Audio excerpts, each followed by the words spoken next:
실수를 기회로 바꾸는 공감적 대화법. 실수를 봤을 땐 상, 감, 공 하라.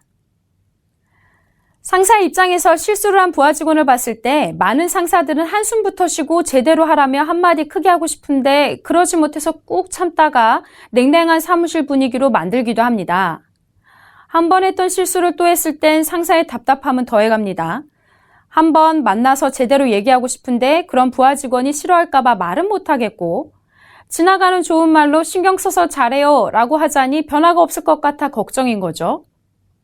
업무 중에 일어나는 갈등 상황의 원인을 살펴보면 두 명이 대화를 하는데 분위기를 살펴보면 한 명만 자신의 의사를 전달하는 일방적 커뮤니케이션이 이유가 되는 경우가 많습니다. 예를 들어 대화하던 중 말을 자르고 본인 말만 하는 사람, 기껏 아이디어를 냈는데 경청하지도 않고 안 된다고 하는 경우, 대화하던 중에 딴짓을 하는 상황도 그렇죠.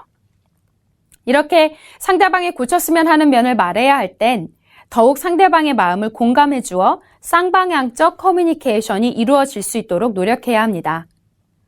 상사가 부하 직원 실수를 맞닥뜨렸을 때 부하 직원이 잘못을 진심으로 인지하고 마음의 불편함 없이 개선할 수 있도록 만드는 공감대화법에 대해 살펴보겠습니다.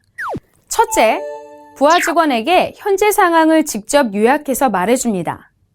예를 들어 전화 메모를 상사에게 제대로 전달하지 못한 나대리의 모습을 보고 바쁜 업무에 전화 메모를 정확히 처리하고 싶고 분명히 김주임에게 강조하며 부탁했을 텐데 일이 잘 안 된 거군요 라고 말해봅니다.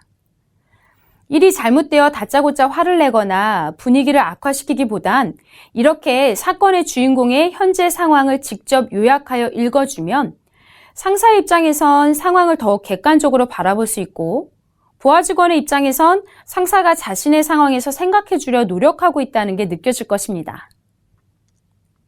둘째, 문제 상황에서 부하 직원이 느끼고 있는 감정을 요약해 줍니다. 업무에 차질을 입힌 것 같아 당황스럽고 걱정되겠네요. 또는 일이 틀어진 것 때문에 상사의 마음이 추스려지지 않는다면 간단하게 많이 놀랐겠네요 라고 말해줘도 괜찮습니다.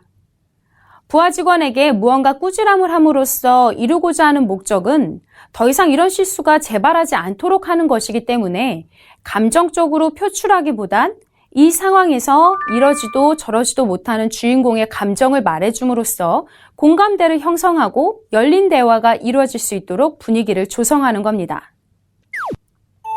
셋째, 부하 직원의 행동이 아닌 입장을 공감해 줍니다. 예를 들어 최대한 정확하게 처리하려고 했던 입장 이해합니다. 또는 일하다 보면 그럴 수 있어요. 일이 더 크게 벌어지지 않아서 다행입니다.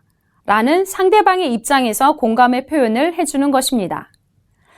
커뮤니케이션 이론 중에 잘못된 행동은 있어도 잘못된 의도는 없다라는 말이 있습니다. 말 그대로 직장 내에서 상호 간의 공감으로 나아가려면 업무 중 문제에 대해서 상대방을 이해할 때 잘못된 행동, 즉 결과는 있어도 그 사람의 잘못된 의도, 즉 나쁜 마음은 없다. 그러니 비록 결과가 좋지 않더라도 그 사람이 마음으로 노력한 부분과 의도를 읽어주고 공감해 주어야 합니다. 입장을 바꿔서 여러분이 실수를 했는데 나의 윗사람이 이렇게 나의 입장을 읽어준다면 기분이 어떨까요?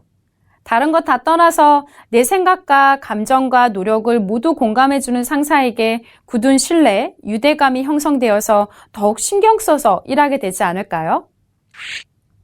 정리하자면 업무 중 실수를 했을 때 불필요한 업무 악화를 막고 갈등이 확산되는 것을 방지하기 위해 부하 직원은 즉시 보고, 잘못 인정, 대안 마련, 입장 공감을 표현하라 이며 상사는 부하 직원의 실수를 발견했을 때 상황 요약, 감정 요약, 입장 공감을 표현하며 이를 통해 단기적 실수 만회가 아닌 장기적 업무 능력 향상과 유대 관계를 이끌어 실수를 기회로 바꿔라입니다.